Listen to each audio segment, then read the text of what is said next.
Hi there, I'm Elo Sipka, and this is the Apatros Review. Now, in this episode, first of all, I want to say that the reason why I delayed this video for quite a bit is because of the recent passing of Her Majesty Queen Elizabeth II. Out of respect to her, I decided to delay this video a little bit, just as a mark of respect. Anyway, may she rest in eternal peace, and long live the King. Anyway. Even if I give King Charles III maybe about 15, 20 years tops, he's not going to be able to have a 70-year reign, that's for sure. And anyway, the second thing I want to talk about is this is something for the Star Wars and Star Trek fans out there. Now, I know you guys have been suffering quite a bit because Disney has ruined Star Wars and Paramount has ruined Star Trek. They pretty much hit them both with a woke stick. And but the reason why I mentioned about Star Wars and Star Trek, actually, Star Trek, I'm not reviewing anything from that. But for Star Wars, I mean, I do have the VHS tapes of the special edition that came out in '97 of the original trilogy. But my most prized possession is this: a 1992 print of Star Wars: New Hope. That does not have any of the alterations that George Lucas put for the special editions. This is clean, as in original state. And it's only in 133 full frame, but who gives a shit? I mean, it's better to watch a film uncut and unmolested rather than watching something that's being altered but in the proper aspect ratio. So this definitely is worth its weight in gold to a Star Wars collector. And this is in my father's collection, and I've had it for all this time. It's in perfect condition too. Now, the reason I mentioned about Star Wars and Star Trek is because now we all know how the Star Wars and the Trekkies, they have big fan bases. But what if I told you there was a space opera franchise that existed before Star Wars and before Star Trek, and it's actually much bigger than those two franchises are. In fact, this franchise referring to is Perry Rhodan, named after the hero from the first few story arcs of this thing. I'll give you some idea of how big this franchise is later on, but the film I'm reviewing in this episode is called Mission Stardust. Actually, the original title is 4, 3, 2, 1 Morte, but the reference title I'm using for this review is the English one, which is Mission Stardust. It's also known as For a Queen of Space. Now this film, which from the looks of it is uncut on my review print, is found on the Sci-Fi Invasion box set, pretty much an infamous box set from Mill Creek. It's on this set, and yeah, so it's on this, and it appears to be uncut. There doesn't seem to be anything missing. But there is actually the print on this is English dub, but there is a version in the United States where the English dubbing is better synced and has the opening credits and title transcribed in German. And the reason I say that is because this film is a co-production between Italy, Monaco, Spain, and West Germany.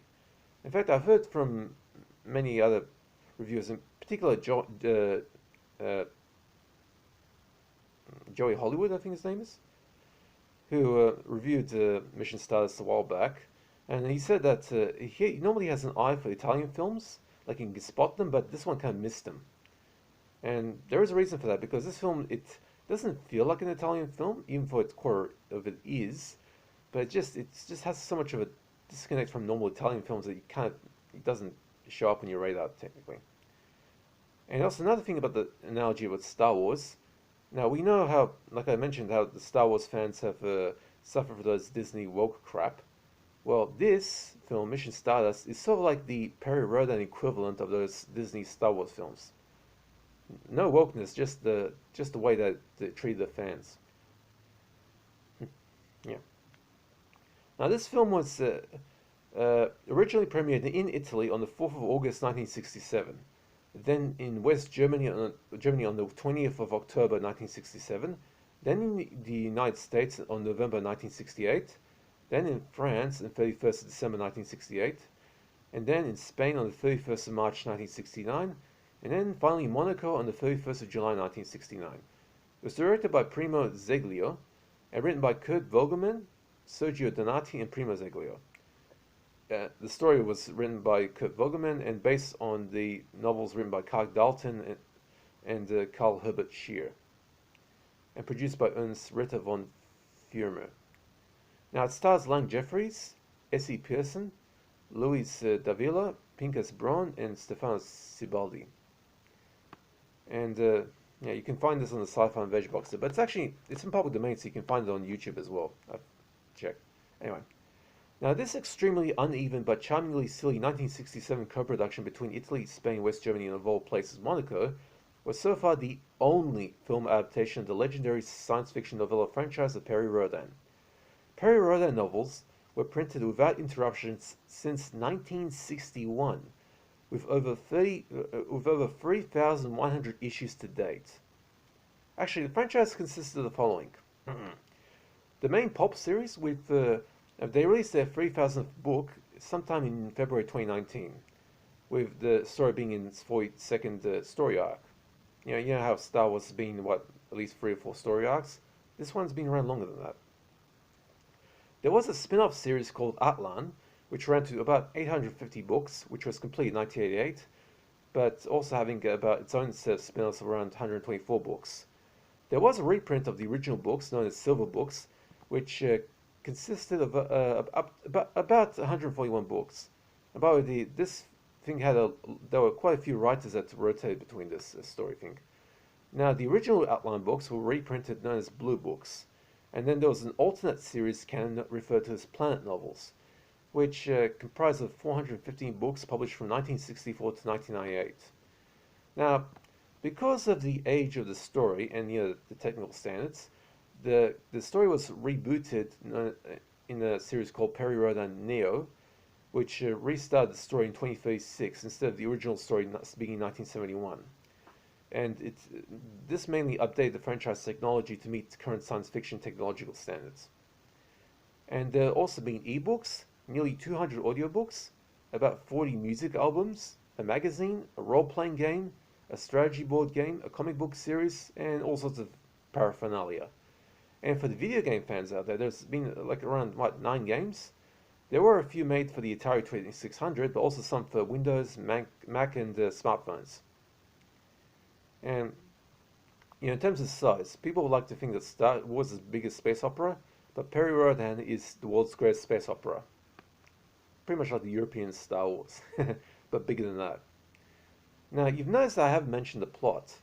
This was deliberate because the story arcs have varied by a large amount. Like I said, it's like its 42nd or 43rd story arc. But so far, and I haven't really been into this sort of thing, but from what I know, the franchise started with mankind landing on the moon in 1971 in the original books, encountering friendly aliens who pass on the necessary technology to enable interstellar space travel. And over the next 3,000 years in the scope of the franchise story, mankind becomes a major intergalactic power player. And of course, in the old books, their massive spaceships were controlled by seriously old-school punch cards, which led to the Reboot series to kind of update the tech. Now, for Mission Stardust, this was an abortive attempt at translating the franchise into the cinematic arena. This ended up being a major misfire, and to this day, practically every devoted Perry Rhodan fan loves to ignore this movie even exists. All the hate that the Star Wars fans have for the Disney films, and all the hate that the Star Trek fans have for the Picard series and Discovery, well, the Perry Rhodan fans hate this movie with the same passion. They really, you ask them about Mission Stars and say, we don't even know about it. Now, the film certainly has its flaws, particularly the rapid deterioration of the story from being the first encounter between humankind and the unintended ambassador, Major Perry Rhodan, and the aliens led by the kind Dr. Crest, the fearsome and bitchy female Commander Fora, played by Swedish bombshell Essie Pearson with a platinum blonde wig, and a crew of death-ray-eyed robots. Now, the reveal of the robot's true nature, of the robot removing his helmet to show off its mechanical face, was one of the best shots in this movie. A bit corny effect, but it looks pretty awesome. Now, this quickly turned from a Star Trek fantasy premise into a cheaper spy thriller, of which there were a dime a dozen during the swinging 60s, especially those James Bond movies. With a corrupt businessman trying to hijack the alien ship, only to get kicked out an airlock into space, and his private island stronghold blown up by Forrest's payback for how they treated her. And the gist of the story is basically Crest, Forrest's doctor, comrade, he has leukemia, so they have to go back to Earth after landing the moon to look for some sort of metal, or to go back to Earth to get the alien cured.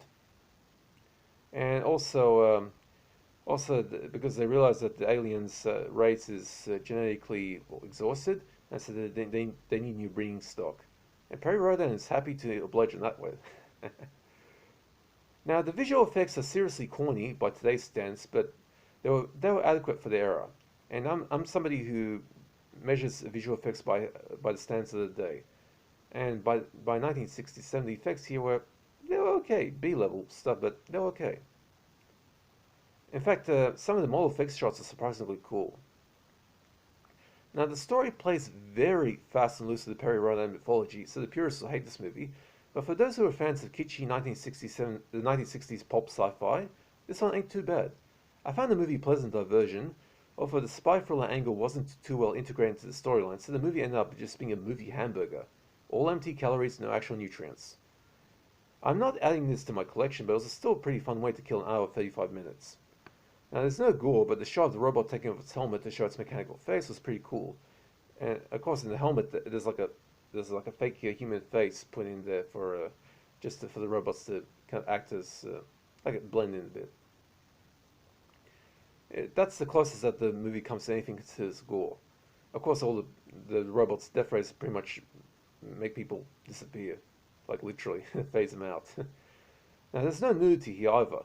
But S.E. Pearson has actually been naked elsewhere. In fact, I've actually looked her up on AZ Nude, and there's plenty of films that she's done where she actually shows quite a few boobs in those films. But not in this one. This is more of like a kid's film sort of thing. Anyway. But there is plenty of the typical 1960s sexual innuendo present here, including the ending with Rhodan doing a James Bond and Moonraker sort of thing with Fora, only standing. So this film is currently in public domain with prints somewhat easy to find. And the grading I'll give this is a C+, which is a 5 out of 10. It's passable. Okay, so that's it for Mission Stardust. And like I said, it looks uncut, my review print, and it's on the Sci-Fi Invasion box set.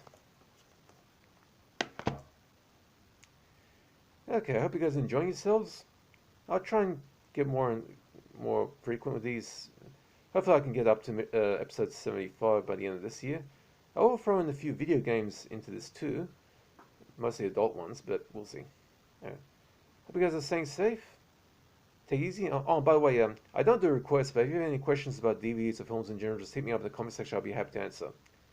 Also, any Perry Rhodan fans out there, I'd love to hear from you. Okay. Take it easy, guys, and see ya.